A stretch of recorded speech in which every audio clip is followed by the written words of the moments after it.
అనుగ్రహిస్తుంది. అందుకే పిల్లలకి భోగి పళ్ళు పోస్తారు.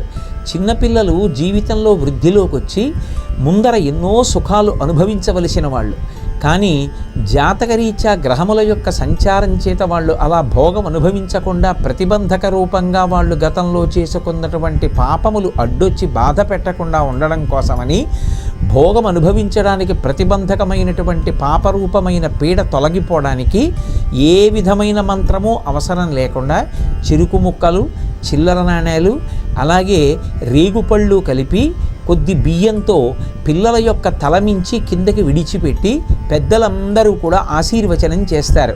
అలా విడిచిపెట్టినటువంటి కారణం చేత వారిని ఆవహించి ఉన్నటువంటి పాపరాశి ఏది ఉంటుందో అది ధ్వంసమై వారు ఎదర భోగం అనుభవించడానికి యోగ్యమైన స్థితిని పొందుతారని, ఆ భోగ సంబంధమైన పీడ తొలగడానికి యోగ్యమైన కాలం అది అని ఋషులు గుర్తించి భోగి పళ్ళు పిల్లలకు పొయ్యాలి అని నిర్ణయం చేశారు.